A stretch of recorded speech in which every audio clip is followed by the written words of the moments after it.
Bonjour à tous, c'est Elodie, Hello Tulipe sur les réseaux sociaux, Instagram, Ravelry, ainsi que sur cette chaîne YouTube. Je suis ravie de vous retrouver pour le 29e épisode de mon podcast créatif dédié majoritairement au tricot et parfois à d'autres loisirs créatifs. Aujourd'hui, il y aura de la couture et de la broderie. Alors, j'espère que vous allez bien, que tous ceux qui ont des enfants s'en sortent avec les enfants à la maison.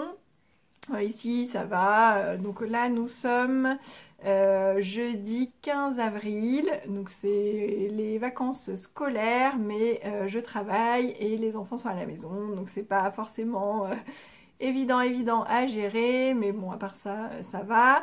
Là j'ai pas beaucoup de temps devant moi, donc je vais essayer de ne pas trop m'éparpiller dans tous les sens et d'aller droit au but, contrairement à d'habitude.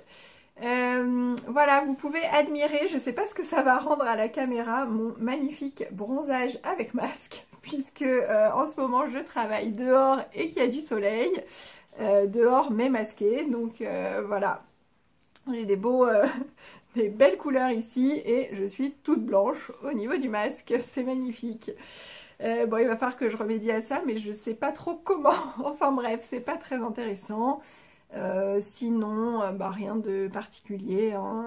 Le soleil est là, donc c'est sympa, même si on peut pas faire tout ce qu'on veut pendant ces vacances, on essaie quand même de profiter un minimum du beau temps. Voilà. Alors, au sommaire aujourd'hui, il va y avoir dans la partie tricot 2 projets terminés, un seul en cours. Après, en partie couture, j'ai 3 vêtements à vous montrer et une toute petite partie broderie pour vous montrer le début de mon nouveau projet broderie. J'espère pouvoir mettre un bonus pâtisserie à la fin, mais je n'en suis pas sûre et si j'ai pas le temps de le faire, je m'en excuse. Je sais que vous aimez bien, mais c'est pas toujours possible. Voilà, ça me prend pas mal de temps à enregistrer, à monter. Voilà, j'ai pas forcément l'endroit non plus adéquate pour ça et le matériel adéquat, mais je fais de mon mieux, donc j'espère pouvoir vous en proposer un. Et s'il y a un bonus pâtisserie, ce sera une recette faite par les enfants. Voilà. Allez, on va attaquer tout de suite. Non, avant, je vous dis juste que je porte, c'est un sweat donc cousu, le sweat octobre du livre Ma garde-robe à coudre pour toute l'année de Atelier Charlotte Ozou. Donc j'ai fait en pas mal d'exemplaires, je pense que j'en ai 3, 4, peut-être 5 même différents, je sais plus. Et ça, c'est un tissu que j'avais acheté à la boutique Un Instant Chez Moi. Alors j'étais pas allée à la boutique, c'est une boutique en Ariège, moi je suis en Île-de-France, mais j'avais trouvé sur le... En fait, elle était venue exposer au festival L'Heure de la Laine, qui est plutôt un festival de laine, de tricot, mais elle avait ce tissu là, et puis avec ces grosses fleurs roses, j'ai pas pu résister, donc je lui ai pris.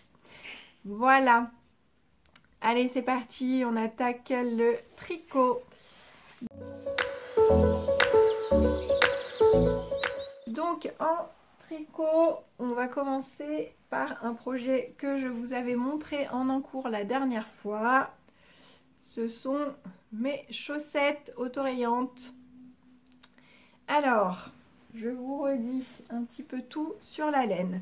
Donc c'est une laine qui m'a été offerte par ma copine Caro du compte Simélo, que je remercie à nouveau, et qui vient de chez Sonia Tricotte. Donc c'est une boutique québécoise. Et alors le coloris c'est Alexane plus un mini violet. Voilà. Donc il y avait un écheveau de 50 grammes là avec ce coloris autorayant et un mini de 20 grammes dans ce coloris là. J'ai quasiment tout utilisé, enfin, notamment au niveau de l'autorayant, il me reste ça, 2 petits morceaux que j'ai pas pu mettre pour avoir mes 2 chaussettes vraiment identiques. Et après au niveau du mini il m'en reste un peu plus, voilà. Mais moins de 10 grammes, enfin voilà, j'ai utilisé plus de la moitié quoi. Alors comment elles sont faites ces chaussettes? Donc ce sont des chaussettes que j'ai fait, alors j'utilise pas de patron, hein, c'est ma propre recette, J'ai fait un German Twisted Caston, je commence toujours par la cheville, c'est comme ça que je préfère. Des côtes de 2. Après, j'ai fait un tube en jersey. Le talon, je l'ai fait après, hein, donc on imagine qu'il n'y est pas. J'ai fait un grand tube en jersey comme ça, jusqu'à avoir utilisé la moitié de mon écheveau de 50 grammes, donc 25 grammes. Ça fait, donc c'est de l'autorayant, donc le principe c'est que ça fait les rayures toute seule, il n'y a rien à faire, donc ça c'est bien reposant. Et après j'ai fait une pointe classique où on diminue de chaque côté tous les 2 rangs, et j'ai fermé au bout par un grafting qui ne se voit pas, donc c'est qu'il est plutôt pas trop mal fait. Et ensuite je suis venue placer mon talon, et alors il se trouve que ça tombait assez bien. Alors moi je crois que je le place à 17 cm de la pointe et je fais une pointure 39. Et en fait ça tombait, je pense que ça tombait entre le violet et le blanc et j'avais pas envie. Je trouvais que ça allait faire bizarre et du coup je l'ai mis en plein milieu en fait de ma rayure violette. Donc ça, pour ça, le talon après coup, où vraiment on place pas, pendant que je tricote, je place pas du tout l'endroit de mon talon, hein. Je tricote tout et je fais à la fin vraiment mon talon après coup. Et la première fois que j'ai suivi un tuto sur la chaîne de Lana et Tricot. Voilà, je sais plus comment il s'appelle ce tuto, mais c'est talon après coup. Je crois qu'il y en a, il y en a 2. Il y en a un où on a marqué l'endroit et un où on n'a pas marqué l'endroit.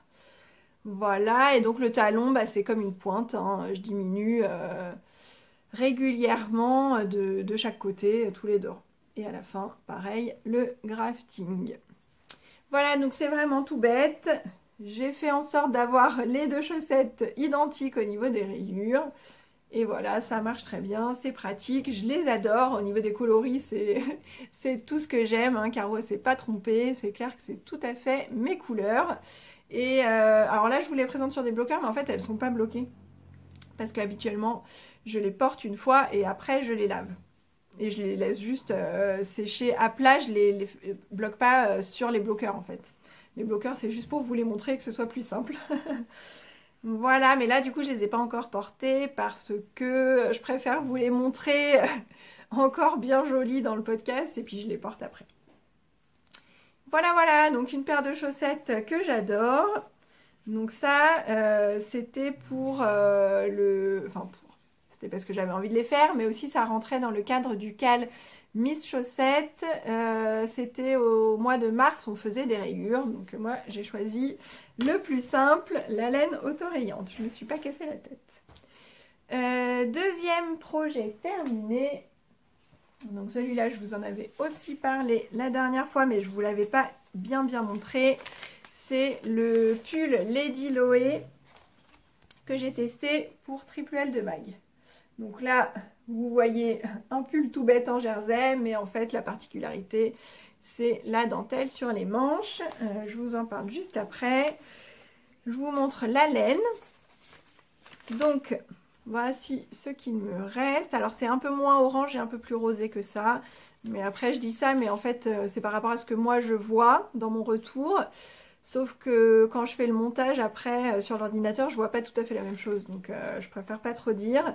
Mais c'est un vieux rose. Voilà. Donc, la laine vient de... Les écheveaux venaient de Laine et Tricot. Donc, c'est de la Gold Sparkle Sock. Merino Nylon Stellina, c'est de la Fingering, 400 mètres au 100 grammes. Et en fait, donc c'est de la Stellina dorée. Et les écheveaux, je les ai achetés naturels et je les ai teints avec des noyaux d'avocat. Je pensais obtenir un beige rosé, puisque c'est ce que je voyais à peu près partout. Enfin, toutes les photos de laine teinte à l'avocat que je voyais passer sur Instagram, c'était voilà, c'était plutôt clair. Et moi, j'ai obtenu quelque chose de beaucoup plus soutenu et je suis ravie de la couleur que j'ai obtenue en fait. Voilà, même si sur mon retour, c'est pas tout à fait ça, mais bon, c'est pas très grave. Alors, le pull Lady Loé. Et alors, là où je suis contente aussi, c'est que c'est de la teinture. Moi, je suis pas pro dans la teinture, hein. C'était une de mes... Enfin, j'ai fait une teinture à l'acide, là, comment ça s'appelle, avec des greener shades. Et après, j'ai fait ça. Donc on peut pas dire que je sois une professionnelle de la teinture et c'est plutôt uniforme. Hein. Vous voyez peut-être des zones un peu plus foncées qui font un peu comme des rayures. J'ai pas du tout alterné mes écheveaux sur tout le pull, j'ai juste alterné au moment du changement pour éviter les démarcations, mais c'est quand même pas mal uniforme, donc je suis contente. Alors le pull Lady Loé. Je vois quelque chose qui me plaît pas ici. Ah, c'est un petit fil qui était mal rentré. Bref. Donc il se commence par le haut.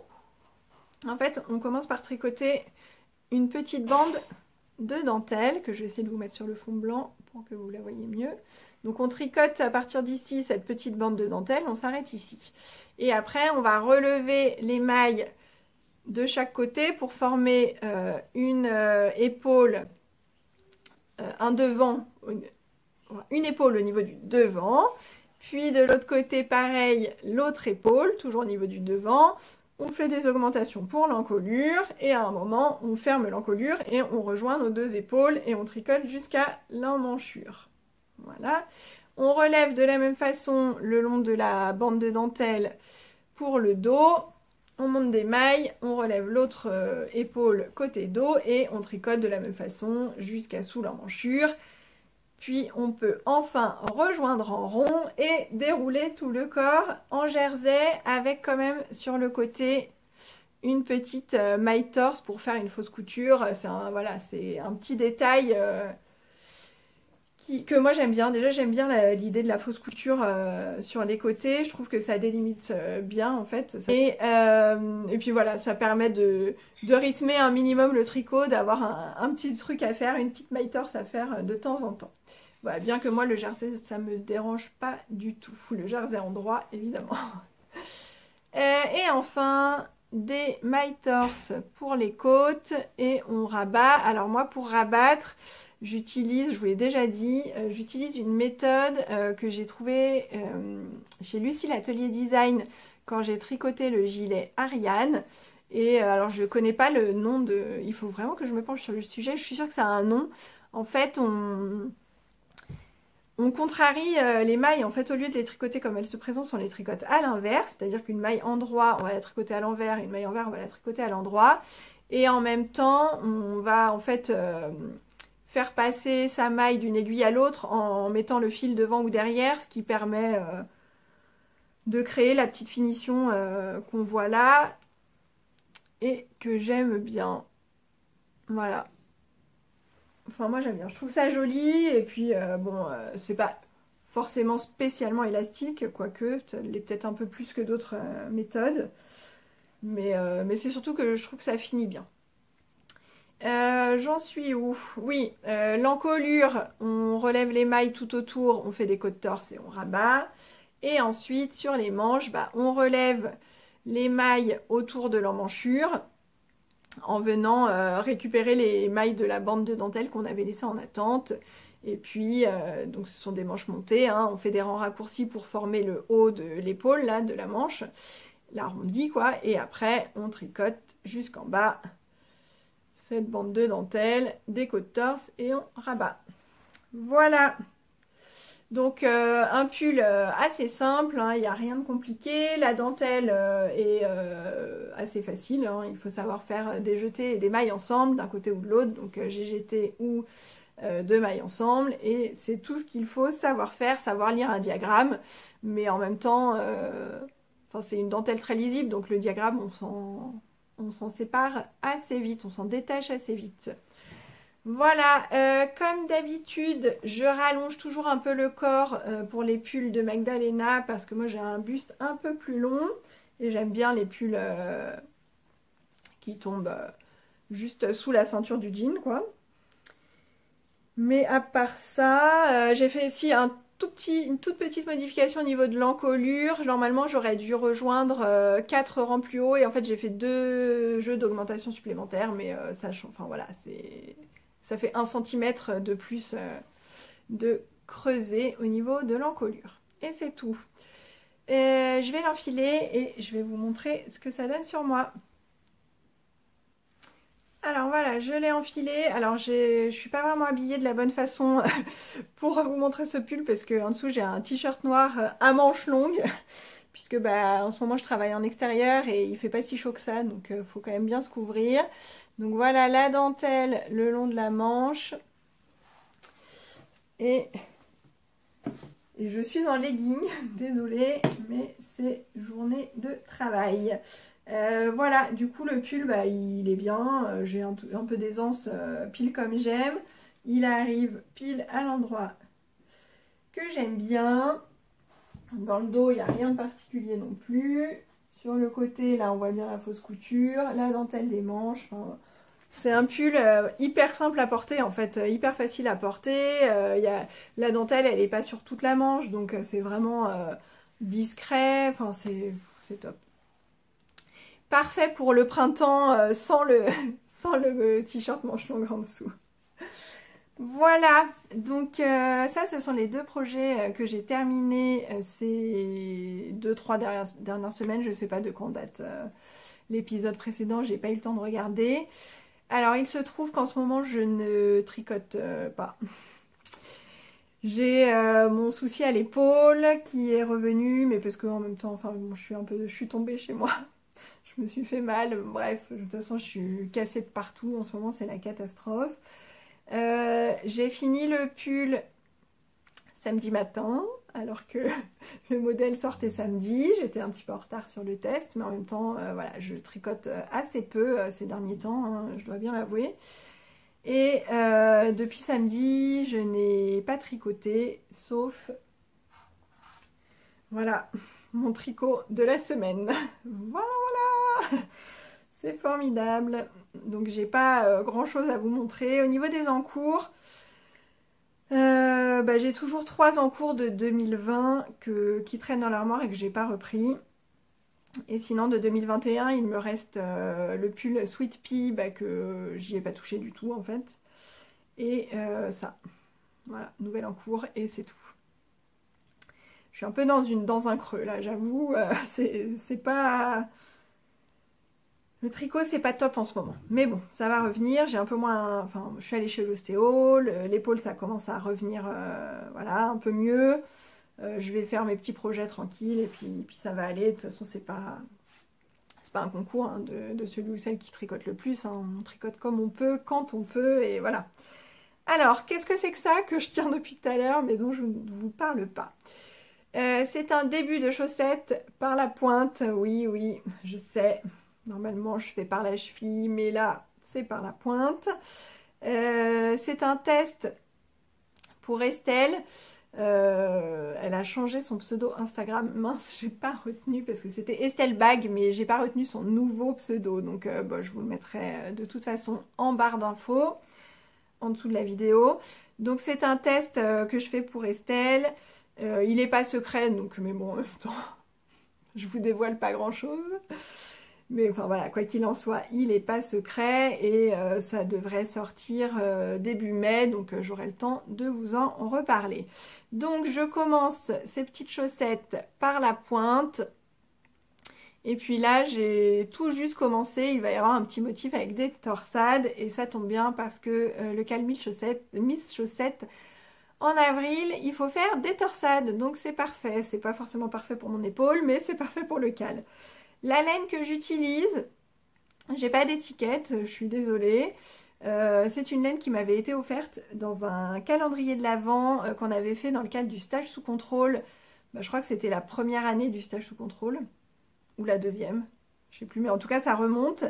Et alors si mes souvenirs sont bons, c'est Merveilleuse Alice qui était mon binôme sur ce calendrier de l'Avent. Et... ça, je suis quasiment persuadée que c'est de la Trélise. C'est sa base avec de la Stellina. Et par contre, je ne connais pas la couleur. Mais c'est, voilà, base classique à chaussettes avec Stellina. Doré ou argenté, je vois pas très bien. Bon, bref. Donc de la Trélise, dont je ne connais pas le coloris. Mais c'est un bleu-gris, voilà. Je vous dirai pas si ce que vous voyez à l'écran est bon ou pas, puisque comme je vous disais, entre le retour du téléphone et après l'écran de l'ordinateur, c'est pas pareil. Voilà, donc je vais avancer ma petite chaussette tranquillement pour le test. Et honnêtement, pour le moment, j'ai rien prévu d'autre parce que je tricote un quart d'heure par jour, quoi. Donc, je vais pas aller loin, hein. Voilà. Pour le tricot, c'est terminé. Et on va passer à la couture.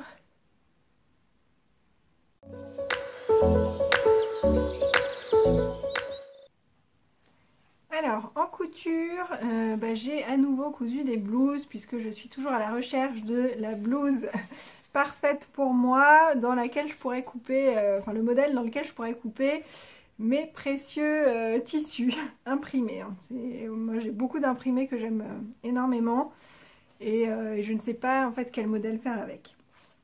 Alors, dans ma recherche de la blouse parfaite, j'ai ressorti ce patron. Donc c'est la blouse violette. Alors sur la pochette vous voyez dessine-moi un patron. C'est l'ancien nom de la marque qui s'appelle maintenant Maison Fauve. Je vous montre si vous voyez. Voilà le dessin technique. Donc en fait c'est une blouse toute simple devant avec des pinces poitrine, des manches légèrement froncées. Et en fait ce qui la caractérise c'est son dos. Elle a un dos en fait boutonné dans la partie haute et avec un pli creux dans la partie basse. Alors j'ai utilisé un coupon de chez Toto. Donc c'est un petit tissu, un petit coton assez fin. Mais un coton, pas une viscose. Et puis bah voilà, j'avais un coupon d'1,50 m que j'avais acheté une bouchée de pain chez Toto et que j'aimais bien. Voilà. Alors, j'ai fait une petite modification moi sur la blouse, c'est que j'ai un petit peu creusé l'encolure. Alors, si je me souviens bien, j'ai descendu l'encolure devant de 2 cm, puisque c'est prévu avec une encolure un petit peu plus ras de cou, un peu comme celle-ci en fait, ici, voilà, et que moi j'aime pas trop. Et j'ai aussi rallongé le corps de la blouse, cette fois de 7 cm, parce que c'est une blouse qui est prévue pour être courte, et moi je ne porte pas de haut plus court que sous la ceinture du jean. Voilà. Et puis, alors, par contre au niveau stature, je sais pas pour quelle stature c'est prévu, mais bon voilà, je fais 1,68 m, donc j'ai pas un buste court quoi. Alors, voilà ce qu'elle donne, et on va en parler un peu plus en détail. Donc le devant tout simple, comme je vous disais. Voilà, alors là on voit pas trop qu'il y a des petites fronces sur les épaules. En même temps avec le motif on voit pas grand chose comme détail, hein. Ce sont des manches 3/4 finies par un ourlet classique. En bas c'est droit et c'est un ourlet classique aussi. Et donc voilà, le plus important c'est le dos. Donc, je vous montre en entier, voilà. Donc j'ai mis un passepoil pour souligner l'empiècement. Des petits boutons ici. Alors j'ai pas fait une vraie patte de boutonnage parce que comme j'ai dégagé l'encolure en fait, je savais que je pourrais l'enfiler. Du coup j'ai fait quasiment tout comme c'était prévu dans le patron, sauf que j'ai pas fait de boutonnière et j'ai cousu directement les boutons sur les 2 épaisseurs en fait. Voilà. C'est juste pour pas faire de boutonnière, pour pas m'embêter. Et puis là le pli creux. Voilà, et j'ai bien marqué le pli au fer jusqu'en bas, parce que je trouvais ça plus joli comme ça. Voilà, au niveau réalisation, moi j'ai pas eu de difficultés. Alors celle-ci, je l'ai faite il y a déjà quelques semaines, j'avoue que je me souviens plus extrêmement bien, mais le livret, je crois qu'il était assez clair, enfin en tout cas j'ai pas eu de difficultés. Non, j'avoue que je me souviens pas très bien. Il y a des parmentures. Ouais, il y a des parmentures partout. Ah si, voilà, la difficulté que j'ai eue, c'est que comme j'ai... En fait, il y a une pièce complète qui crée la parmenture dos et devant. C'est déjà attaché par les épaules, en fait. C'est une pièce entière. Alors que habituellement, enfin moi j'ai l'habitude d'avoir une parmenture devant, une parmenture dos et de faire une couture aux épaules, en fait. Et là, non, c'est vraiment une pièce complète circulaire. Enfin, presque, parce que là, c'est pas tout à fait... c'est pas fermé, quoi. Et comme j'ai creusé l'encolure devant, j'ai eu un peu de mal à modifier ma pièce de parmenture. J'avoue que... En fait, je crois que c'est... On dessine une demi-parmenture qu'on coupe après au pli. Et j'avoue que la forme était telle que je voyais pas trop où est-ce que j'allais... Où est-ce que je devais creuser davantage en fait. Bon bref, mais sinon c'est la seule difficulté que j'ai eue. Donc une parmenture, Sinon, il n'y a rien qui est doublé. Non, c'est vraiment simple, hein. Il y a des pinces. Mes petites pinces poitrine, là, sur le côté. Bon, on voit rien dans mon tissu. On voit pas grand-chose. Voilà, donc, alors, je l'aime bien. Après, j'ai un petit souci, en fait, elle a tendance à remonter dès que je bouge, dès que je monte les bras, quoi. Donc, je vais la passer et puis je vais vous montrer un petit peu mieux. Alors, voilà comment elle tombe. Donc, au niveau ampleur, je suis pas trop mal. La pince, là, elle arrive un tout petit peu haut. Mais franchement, ça va. L'encolure est bien. Et en fait, le problème, c'est que dès que je vais bouger, bah, l'encolure, elle va remonter et ça va me tirer derrière. Je sais pas si on voit, ça va dégager derrière. Alors qu'il n'y a pas besoin de dégager derrière. Moi, j'ai envie que ça reste comme ça. Et en fait, là, j'ai l'impression... En fait, mon emmanchure naturelle, moi, elle viendrait plutôt comme ça, là. Et là, ça va jusque sur l'épaule et la couture, elle est presque droite ici. Mais là, moi, c'est vraiment, c'est mon bras, quoi. Et je pense que c'est ça le problème. Et ce qui fait qu'après, dès que je bouge le bras, bah, ça, voilà, ça emporte la blouse, en fait. Donc, c'est un peu dommage, mais si je bouge pas, il est bien. Si je bouge pas, je l'aime beaucoup. Voilà. Hop, le dos que je vous montre un peu mieux. Je sais pas trop ce que vous voyez là. Voilà, voilà. Donc c'est... Après celle-ci, je peux quand même la mettre. Mais bon. Voilà. Alors ensuite, bon, je voulais faire un peu une pause dans les blouses, hein, puisque bon, le chêne et trame, c'est pas non plus ce que je préfère porter. Ça me dérange pas de le coudre, mais je porte plus de jersey, matière extensible et tout. Et j'ai eu envie de faire un nouveau sweat parce que j'en ai jamais assez. Et j'avais ce patron là, donc le Icône de Atelier Scamit, qui a été imprimé depuis quelques temps et je sais pas pourquoi, je l'avais pas encore testé. Donc je me suis dit que c'était le moment, j'avais envie de changer un peu de ce modèle là, le octobre là que j'ai en 1000 exemplaires, et donc j'avais envie de changer. Et aussi d'utiliser un tissu qui dormait dans mon stock, qui est en fait un French Terry écru avec plein de petites taches rose fluo, jaune fluo et verte. Voilà, et je trouvais que bah, ça irait bien avec ce modèle. Donc c'est un modèle à manches raglant, contrairement, vous voyez ici c'est des manches montées, donc ça arrive bien là à l'épaule. Et là, ce sont des manches raglants, c'est-à-dire qu'il y a une couture voilà, en diagonale à partir du col jusqu'à sous le bras. Et alors les sweats à manches raglants, moi je trouve toujours ça compliqué, je trouve que ça tombe jamais comme il faut. J'avais un peu galéré avec le, comment il s'appelle, le Linden de Grainline Studio. En fait j'avais fait 3 toiles avant de réussir à l'ajuster sur moi, et même à la fin j'étais pas vraiment satisfaite. Et là je suis contente parce qu'il tombe bien. Donc je couds la taille 40 chez Atelier Scamit, chez quasiment toutes les marques de couture indépendantes. En haut du 40 et parfois en bas du 38, mais bon, le plus souvent du 40. Et là il tombe nickel, il est suffisamment, il est un peu loose, mais c'est normal, c'est un sweat quoi. Donc il est suffisamment loose, mais pas trop non plus. Le seul défaut que je lui trouve, c'est au niveau de l'encolure. En fait ma tête elle passe juste. Donc, alors j'ai pas voulu dégager parce qu'il y a une capuche, donc je trouvais que c'était pas nécessaire de dégager. Mais ce qui est sûr, c'est que si je le fais sans capuche, avec comme ça une bande d'encolure, je serais obligée de creuser l'encolure, hein, parce que c'est pas possible, là, ma tête qui passe juste, ça me paraît pas normal.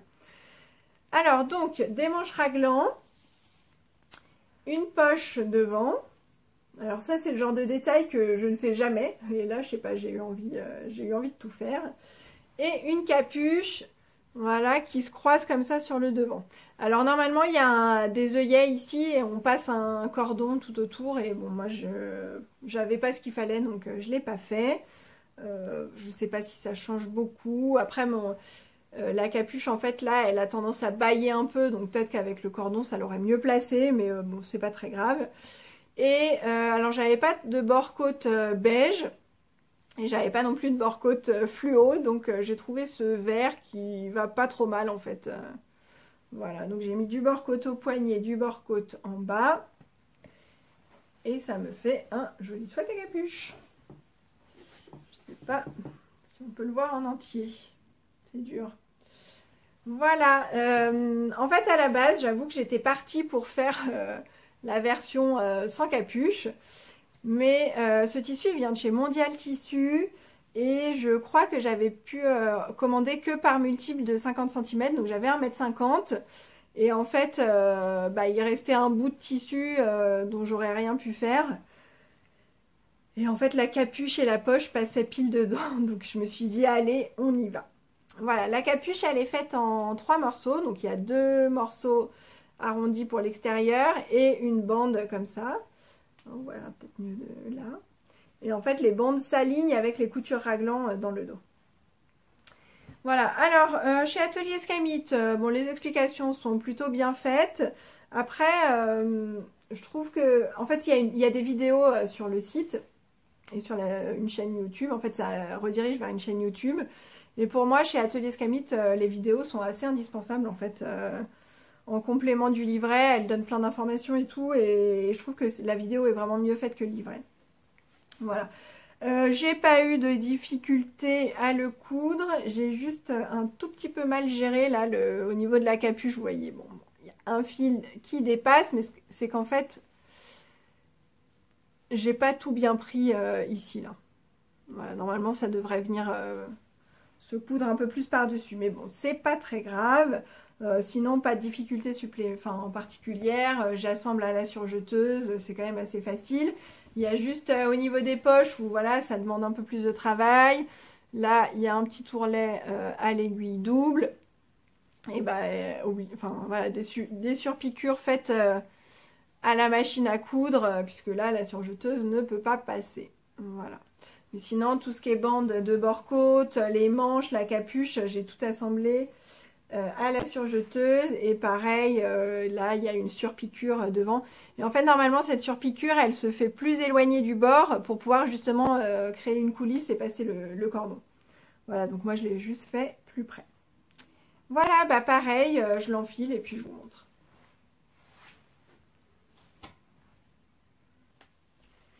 Alors, voilà ce que ça donne. Donc, la poche ici.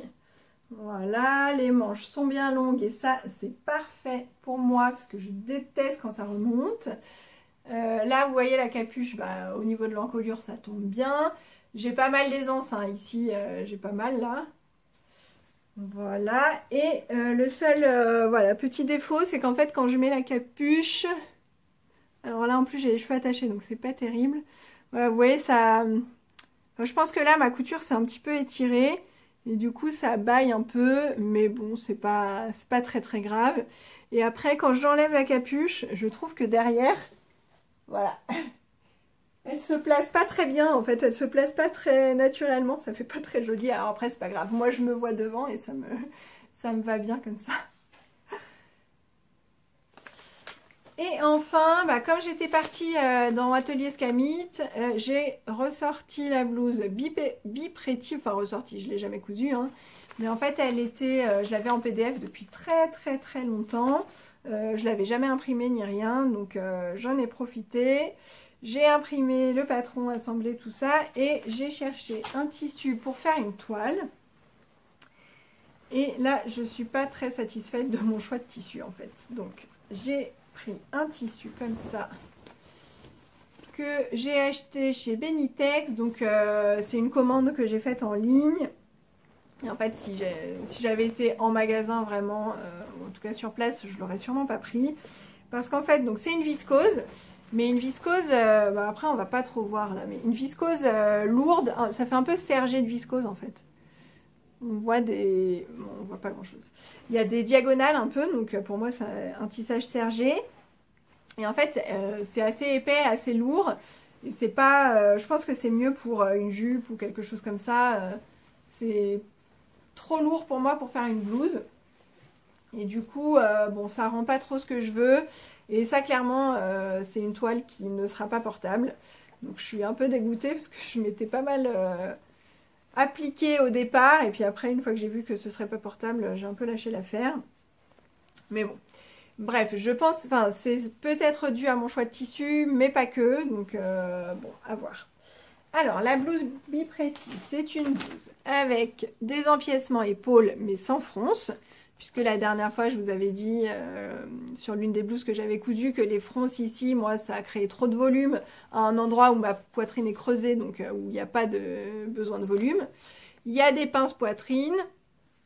Et après, on peut... Et des poignets avec des fentes indéchirables.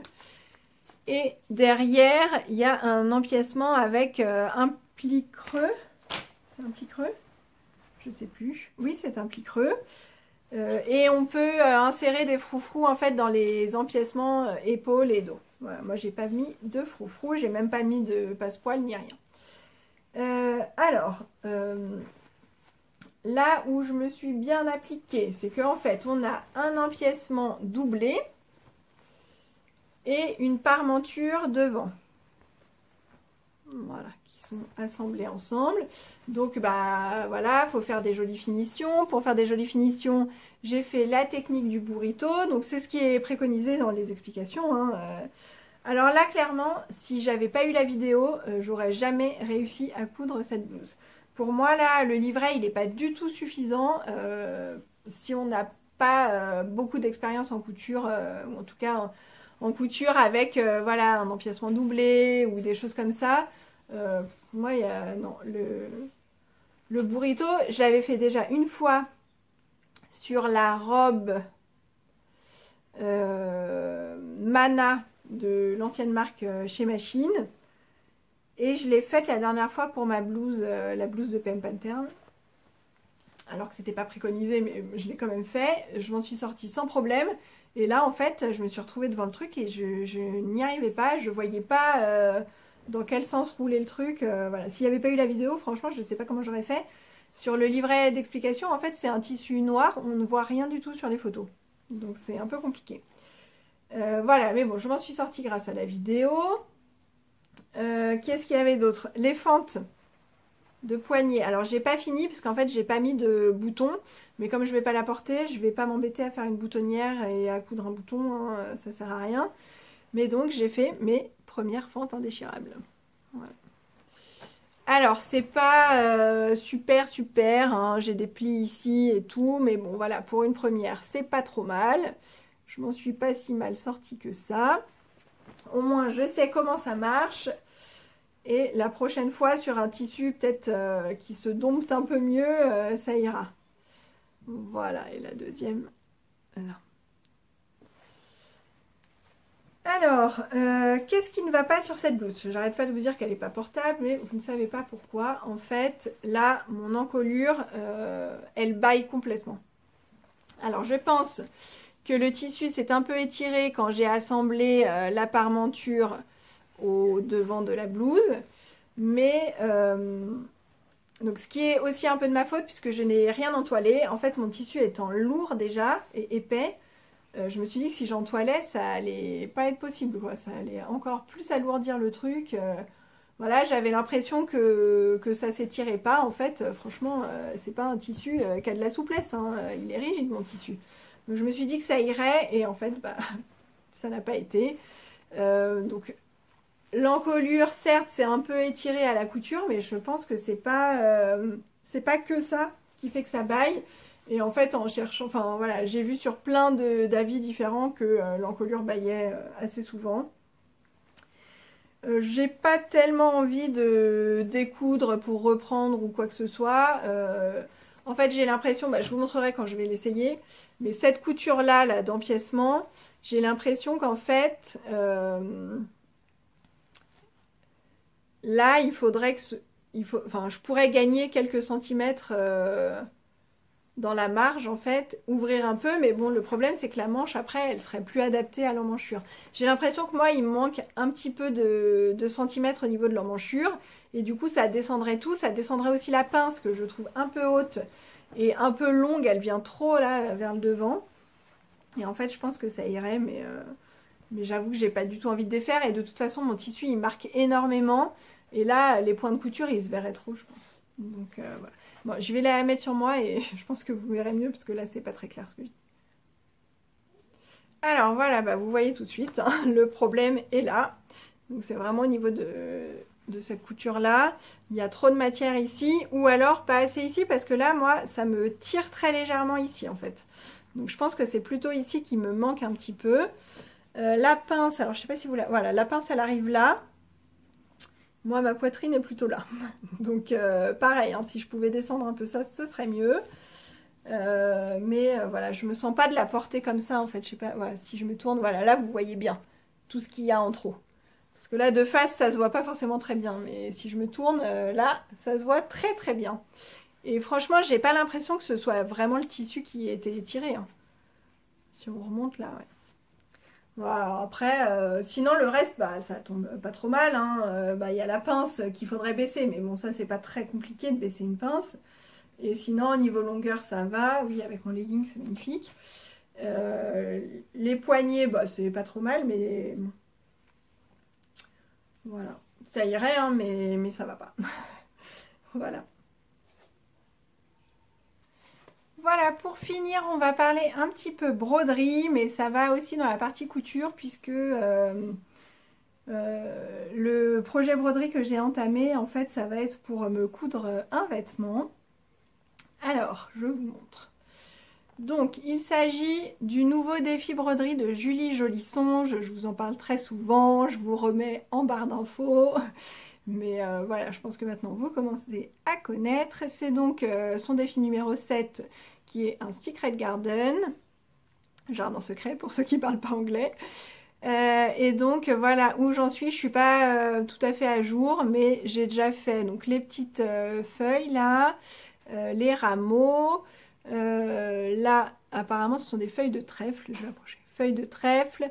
Ici, les petites baies en point de nœud. Et là, j'en suis à ce qu'on pourrait penser être des marguerites, mais apparemment, ce sont des astères. Alors moi, je n'y connais pas grand-chose en plantes et en fleurs. Donc voilà, je suis ce que dit Julie. Alors, j'utilise pour cette broderie, comme d'habitude, des fils moulinés de chez DMC. Donc ça se présente comme ça. Voilà.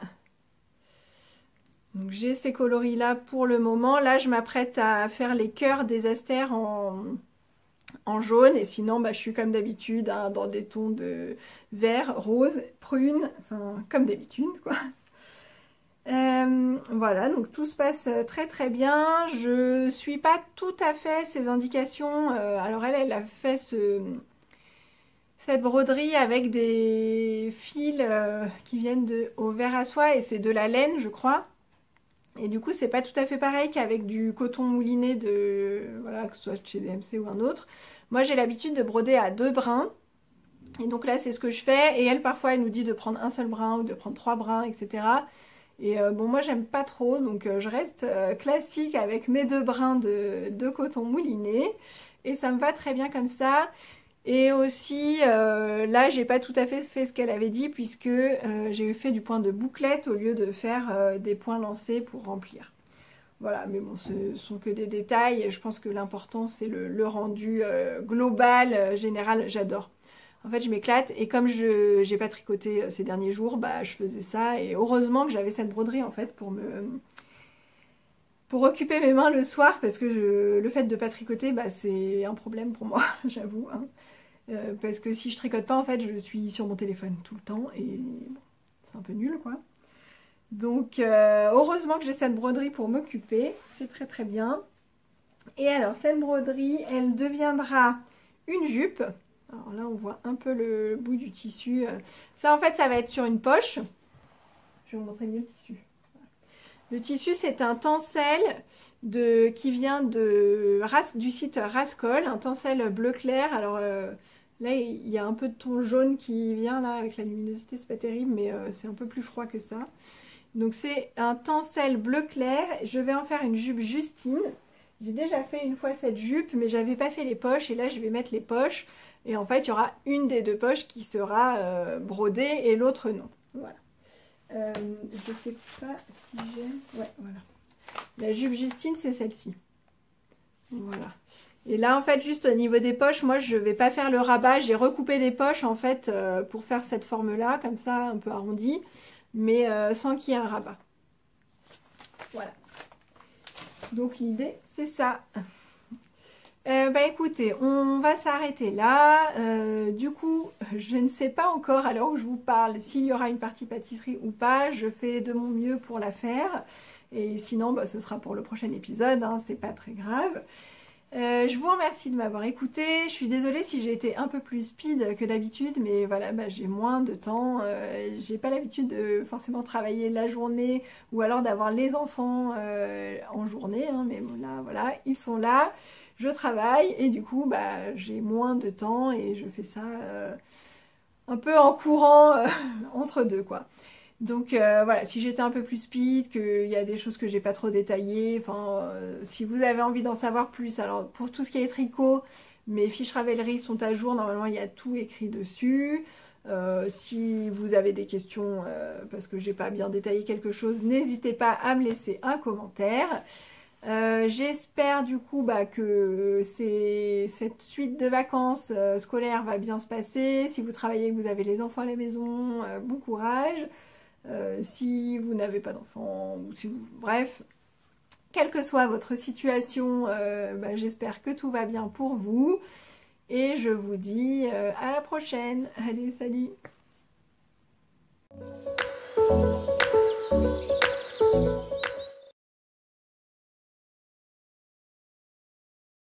Hello les gourmands, alors aujourd'hui c'est pas moi qui vais pâtisser, ce sont les enfants puisqu'ils vont vous présenter leur gâteau préféré, c'est le gâteau au yaourt nature avec de la poudre de noisette et des pépites de chocolat.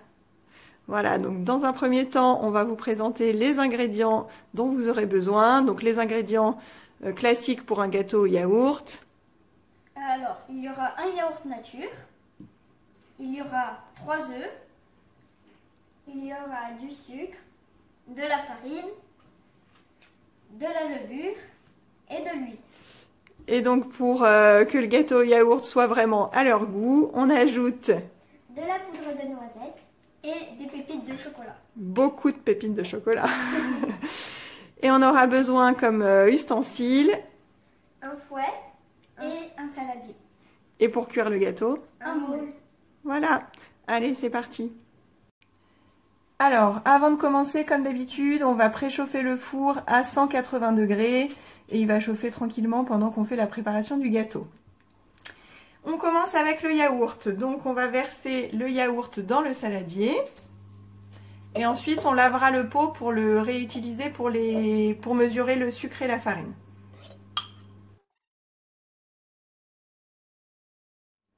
Donc là, on va ajouter un pot de sucre. Alors nous on met qu'un pot, contrairement dans de nombreuses recettes vous trouverez 2 pots de sucre, mais on n'aime pas quand c'est trop sucré, donc on n'en met qu'un.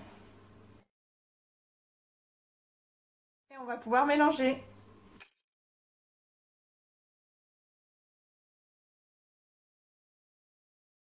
Ensuite on va incorporer les œufs. Donc on prend les œufs, on les casse bien à plat sur le plan de travail. Et on fait attention à ne pas mettre de coquilles dans la pâte. Voilà, super. Donc on met 3 œufs et ensuite on mélange au fouet.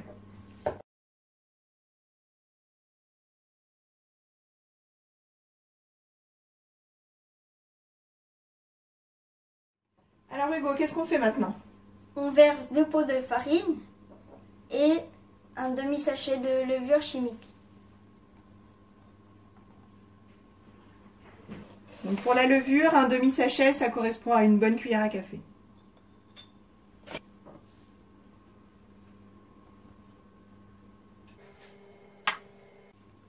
Ensuite, on va ajouter un demi-pot d'huile et après, il faudra bien mélanger.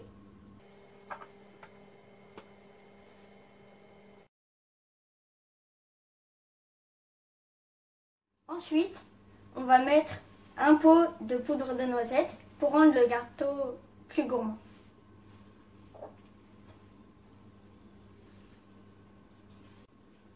Et on mélange à nouveau.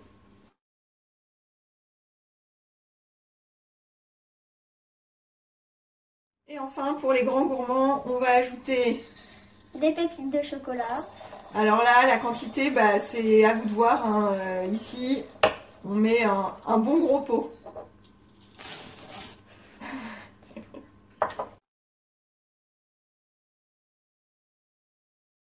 Voilà, on a fini la préparation de la pâte. Donc là, on va beurrer le moule avant de mettre la pâte dedans et de passer le gâteau au four.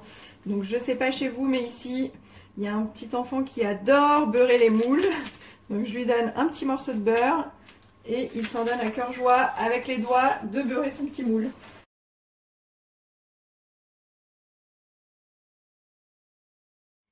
Voilà, il ne nous reste plus qu'à verser la pâte dans le moule.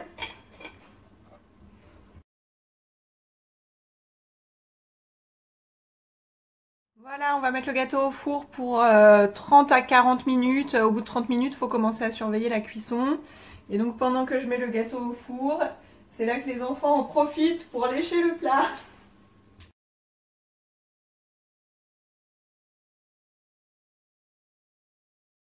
Voilà, c'est l'heure du goûter. On va pouvoir déguster notre gâteau au yaourt, aux noisettes et aux pépines de chocolat. Bon appétit! Bon appétit.